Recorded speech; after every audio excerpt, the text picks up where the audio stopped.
They said it's all right. Do you feel that way today? That it's all right? Some days I feel like I need to tell my face that. And then there are other days where I feel like I need to tell my heart that it's all right. Because sometimes life has a way of bringing us to our knees. And in those moments when I'm down there, it doesn't feel all right. And then I remember wisdom that I have just forgotten. That beyond the illusion of what it looks like, of what it feels like, everything is still all right in God. So we've been exploring the 12 powers. And the idea is that each of us has 12 creative powers that are fundamental to us. These are aspects of our divine nature. Each of us holds the divine within us, that we have a spiritual nature along with our humanity. So Unity co-founder Charles Fillmore came up with this 12-power system, and he ended up writing a book called The 12 Powers of Man, where each power corresponds to one of the 12 disciples, one of the 12 months of the year, and also different parts of our body. The idea is that our minds can be a link to spirit through these 12 capacities. And you know what? Even though I've been going to Unity for the longest time, I don't know that I could list all 12 by memory. So, wisdom, love, strength, faith, imagination, order, understanding, will, power, zeal, release, and life. We can paint the life we want by focusing on understanding and cultivating these 12 faculties within us. So this month, I get the pleasure of kicking us off with wisdom. And what I want to share today, first let's look at what do we mean when we say wisdom.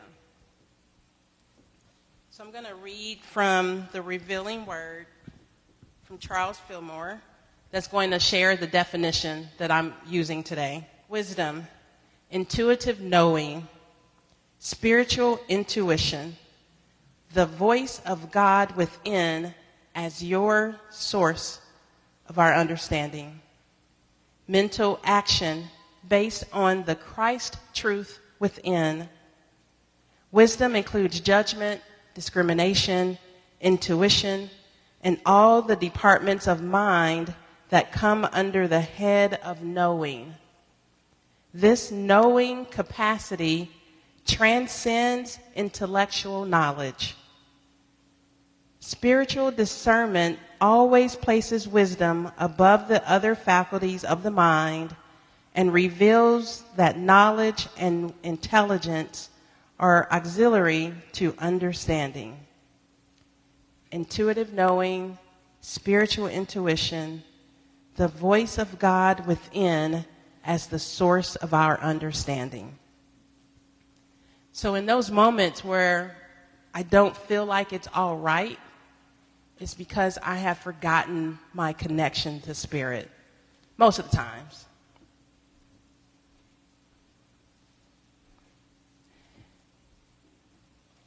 So my talk today, I am the wisdom of God. What I'd like to offer is that wisdom can give us gifts. One of those gifts I want to call the tapestry of life. Have you ever seen or maybe been to a museum where you've seen like one of those tapestries, like a piece of fabric where like on the front side of it is like a very beautiful picture where there's woven with yarn or thread, and it's usually very intricate, very colorful a lot of times, and it's just really beautiful. So that can be the front side of the tapestry. If you've ever looked at the back side of a tapestry, how many of you have seen the back side of a tapestry? It's a hot mess, ain't it? It's like threads and knots. None of it makes sense, and it's disjointed, like there's no order. You see some of the color, but it's a mess. But then you look on the other side, and you're reminded of the beauty. So wisdom offers us the perception of which way are we looking at a thing. Are we looking at the front, where we're seeing the beauty and how things are coming together, or are we looking at the back? So usually when I'm in those moments where I'm on my knees about something, and I've been there often in the last couple of months, I am looking at the back, where I am forgetting my connection with Source and with truth. And I am confusing the back as the truth. When I can get a glimpse of a higher source of wisdom, I am reminded that all things work together for good. Where all of my experiences, even the really, really bad ones, the painful ones, they are all part of that beautiful picture. That Spirit uses all of our experiences to create the fabric that is us. Tapestry, different colors, different textures, and it becomes a beautiful form of art. There is a poem called Life is But a Weaving, also referred to as the tapestry, written by a lady named Corrie ten Boom, who wrote a book called The Hiding Place. And this fits so perfectly with where I'm going with this. She says, "My life is but a weaving between God and me. I cannot choose the colors he weaveth steadily. Oftentimes he weaveth sorrow, and I in foolish pride forget he sees the upper and I the underside. Not till the loom is silent and the shuttles cease to fly will God unroll the canvas and reveal the reason why. The dark threads are as needful in the weaver's skillful hand as the threads of gold and silver in the pattern he has planned. He knows, he loves, he cares. Nothing this truth can dim. He gives the very best to those who leave the choice to him." The tapestry. Our lives are a tapestry. The good, the bad, the ups, the down, the thin, the thick, all of it. With enough time, with enough perspective, and with enough healing, we see that God weaves through it all and brings us to a grander, more open and freeing, flowing channel of his expression. Wisdom is a power we can invoke that reminds us that even when all we see is that jumbled mess of thread, the Holy Spirit sees the finished artwork. So I am suggesting that we are that tapestry, that our lives are that tapestry.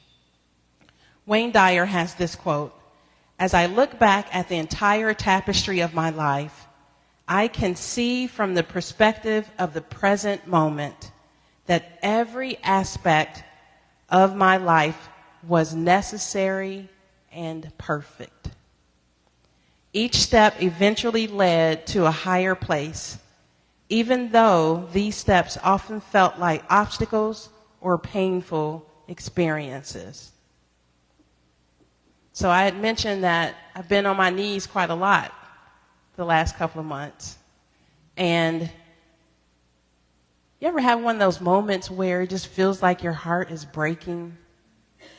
Where on one hand you have the coronation of King Charles, you have the Derby and all the Derby and all the Derby events and the hats and the outfits, but then you also have the mother that buried her child, or you have the daughter that's staying with her mother with aggressive cancer, or you have the mass shootings, and you have what just feels like just pain across the world. Like, how do you make sense of that? How does it make sense? Where I notice that if I judge my life based on the view that I'm having or what side of the tapestry I'm looking at, then I might confuse that as my truth. I might confuse the mess and the hardships and the difficulties as the truth. Their song said it's all right. So wisdom guides me to remember that I am one with the infinite, and that the infinite can make a way when I may not see a way. The infinite can bring from a mess, can be our message.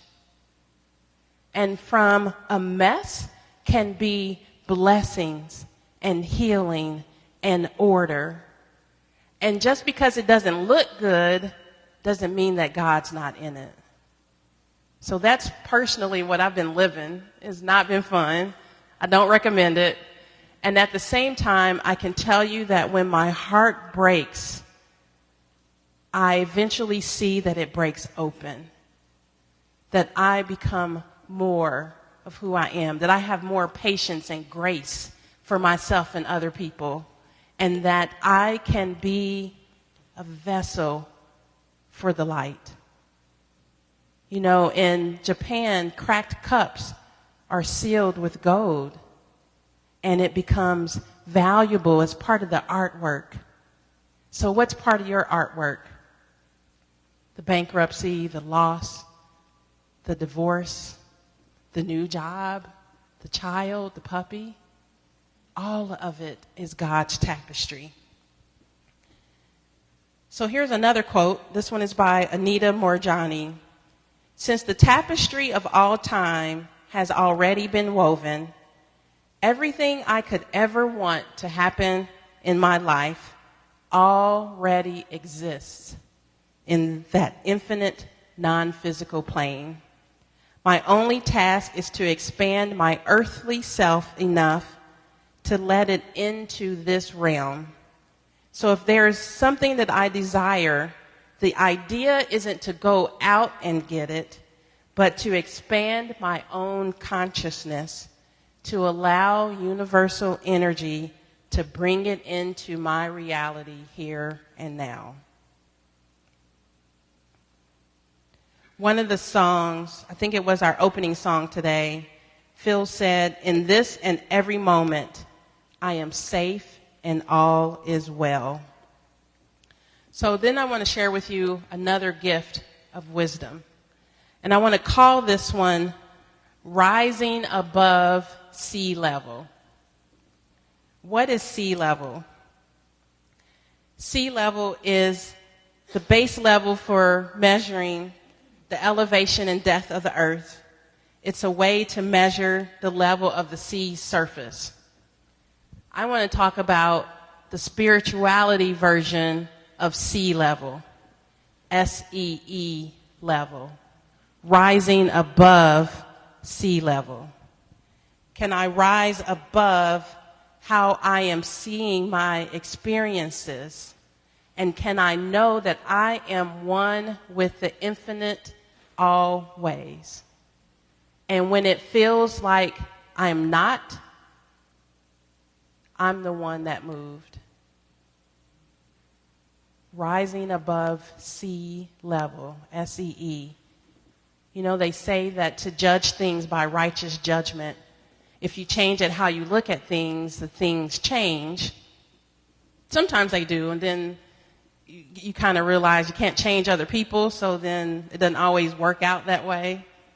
But rising above sea level, am I seeing my life as an obstacle, a pain, or just hardship? Or can I rise above and recognize and claim my oneness with the divine? What I think I'm seeing as I go through my experiences in life may not be the whole truth. You ever think you know something and then realize you didn't? Like, there's a whole lot that I didn't know. And you ever look at something and think that how you're seeing it is the truth? Oh, that's a fun moment, isn't it? When you realize that maybe what I'm seeing is not all there is. If I'm looking at either side of that tapestry, there is a larger picture, there is a larger truth to it. And that I am one with the same maker that weaves together the tapestry of our lives, and that can bring this person and this person and this person's story, and it still creates something beautiful. That same intelligence is within me all the time. I can tap into it, I can tune into it, and it will guide me if I let it.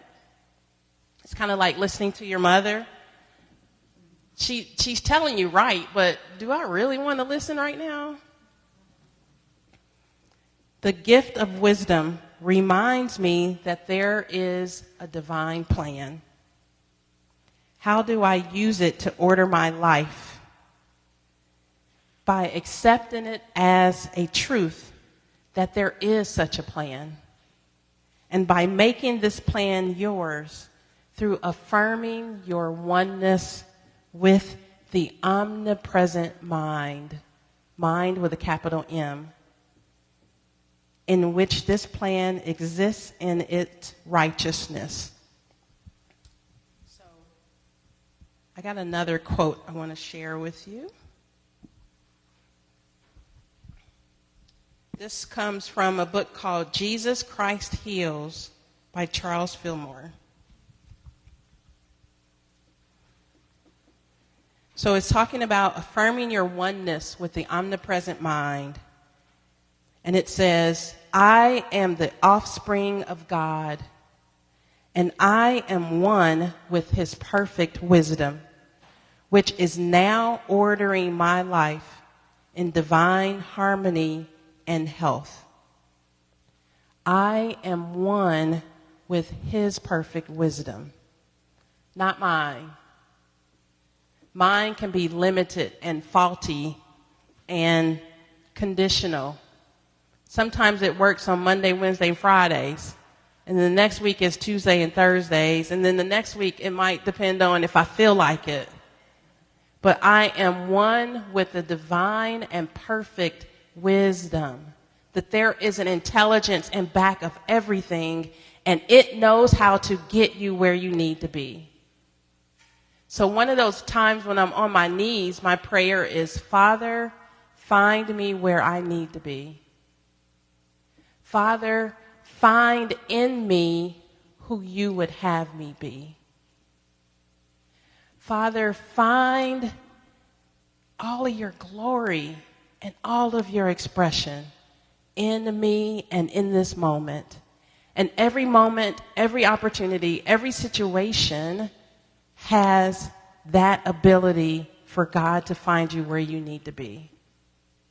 So it's a matter of perspective and rising above that sea level for me to see it and for me to claim it and know that that's a superpower that I can tap into at any time. All right, one more. This one is from Myrtle Fillmore's Healing Letters. When we can look at life, present and past, through eyes that see only God and good, we can keep our poise. We see not frenzy of ignorance and anxiety, the mist of seeming failure, the gray of lack of love and wasted life. Rather, we see the warmth and the light of the great solar system that is of creative minds planning that keeps working the miracle of growth. We see the radiance of the Son of God shining through the Son of Man and men and women everywhere, perhaps a little here or a little there, but shining surely to bring forth the fruits of his plantings.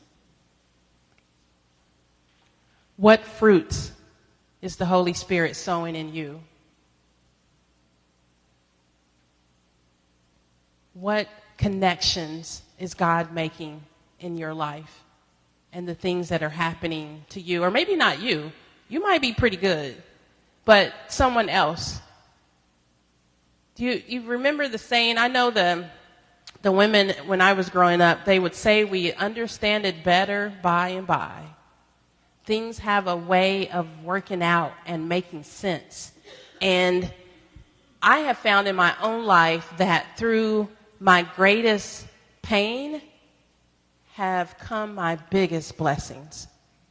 So the things that I may be challenged with and struggling with right now, can I go to truth and affirm and know that this too is good? This too is God.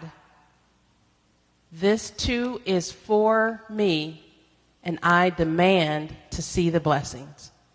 How many of you remember Reverend Lance Livesey? So he was our associate minister, and I don't see it, but we had a wooden lectern that had that quote, and he would say, and this too is good, and this too is God, and he'd say you need to say that last part with your hand on your hip, and I demand to see the blessing. So we have the power to bless our lives, bless our challenges, and bless our difficulties with blessing. If it is not a blessing, I don't need it. You could have just sent me an email. But for the things that are happening in our lives, there is good in them. And I demand to see the blessing. Wisdom teaches me that, because then when I can rise above sea level, when I can rise above how I'm just normally thinking about something, and I can connect with the divine, then I remember the truth. I remember the truth that everything is all right. And if I'm with another person where something in life is just hard, I can hold the space. I can hold the space that everything is all right, that I affirm and know that there is only one presence and one power, God the good, the omnipotent. So in closing, each of us has the Christ within. As we are raising our consciousness to Jesus the Christ consciousness, where we affirm that we are one with this intelligence, that we live and move and have our being in this consciousness. So each of us has access to infinite intelligence and infinite wisdom, and that our lives are but the tapestry, the artwork of God. And when we can rise above sea level, we can see the perfection that was planned. It has to be God, because I couldn't do that on my own. The way some of my stuff has worked out in life, I couldn't have done it. And even I know that I've had like some big plans. You ever plan something and then it does not go the way you saw it? My first child didn't go that way. The second child didn't go that way. Several jobs didn't go that way. The death of my mother and father didn't go that way. And here I am standing strong in the light that I am, the light that we all are. And so our lives, just allow yourself to shift. Allow yourself some grace. so that when your father died, or you lost a house, or you got sick, know that that is not an enemy. That God, the masterful weaver, is still weaving his tapestry in us. And that God's will is good and only good. And I just might need to shift my perspective if there's ever a moment that I don't think so. So you have the Christ within you. You have access to divine intelligence and wisdom. And it guides us through our lives. And so it is. Amen.